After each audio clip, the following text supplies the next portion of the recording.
How does the body work? What can go wrong with the body? For each person, it's a whole new story. His quest was to learn and help people from what he learned. Once you have your eyes read, you get to science. I mean, it's shocking.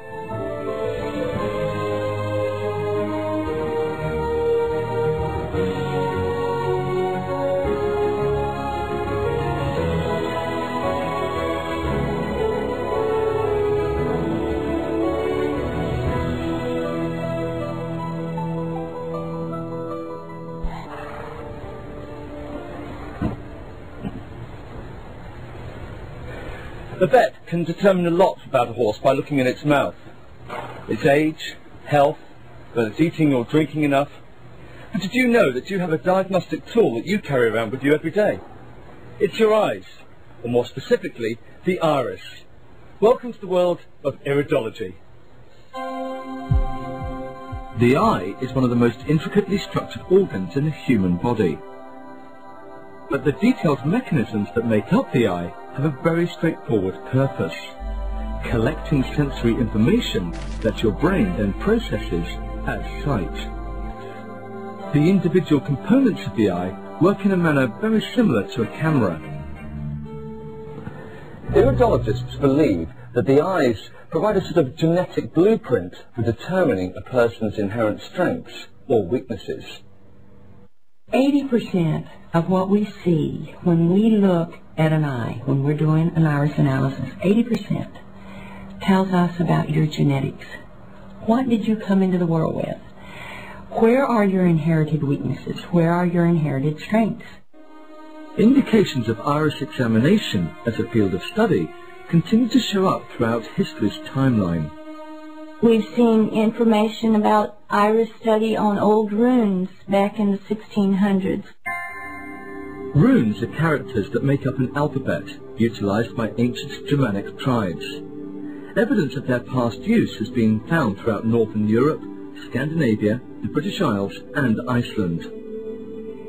For centuries, the study of iris markings and their meanings were mainly documented by medical practitioners. Upon earning his medical certification, Ignaz von Pexley had ample opportunity to study the appearance of a patient's iris before and after surgery. The information he recorded while performing innumerable autopsies was instrumental in creating his eye chart, which was published in 1880. He continued to be fascinated by the irises of many injured patients in the surgical ward. While treating a patient with a broken leg, von Pexley noticed markings or streaks in the patient's eyes and recalled his incident with the owl. He became certain that the iris mirrored tissue changes and the effects of the illness and or injuries upon the different bodily organs.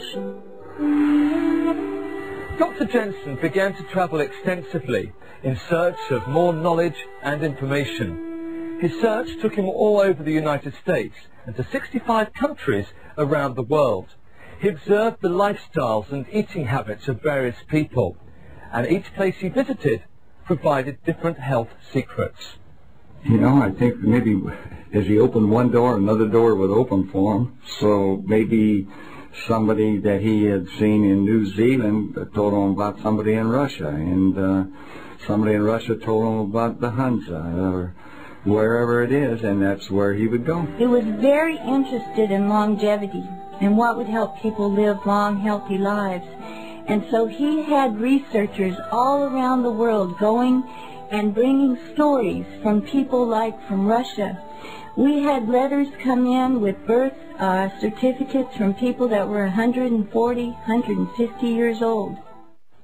Throughout his decades of medical practice, Dr. Jensen guided over 350,000 patients down the path to better health. Some of his well-known clients have included silver screen actor John Barrymore Jr. and the captain of television's Love Boat, Gavin MacLeod. Today, iridology has reached a whole new generation of performers, including three-time Grammy nominee singer-songwriter Jewel. I've known her for about 15 years and worked with her with healing and bringing her health, bringing her up to good strength. I had never heard of iridology before I met Ellen. I was wanting to believe in iridology because it's a great idea that you don't have to cut yourself open to be able to see the health of an organ, but I was pretty skeptical. When she told me about it, it was sounded like palm reading, it sounded a bit dodgy. I work with them with breakfast, lunch, and dinner, and talking with them about exactly what foods will help to strengthen those areas that are deficient. Initially, when I started working with Ellen, a lot of it was simply education. We really are not taught about what we eat and how that affects our body. When she first went on the road with singing, she had to learn about how to eat healthfully to support herself and to support her body so she would be really, really strong. Once she does it, once you have your eyes red, it's a science. It's shocking. I didn't even tell her I had sick kidneys. We did a lot of work with using juniper berry tea and cleansing and eating lots of vegetables, and it really helped her to heal her kidneys. I always had been told that we don't know what's wrong with you, we don't know why your kidneys, nothing's showing up, your kidneys should be fine, you shouldn't be getting these infections. Whereas with Ellen, it sort of looked like the whole body, it was all playing into each other, and it was like, we can do something about this. So it felt like something I could build on instead of just being told there was nothing I could do.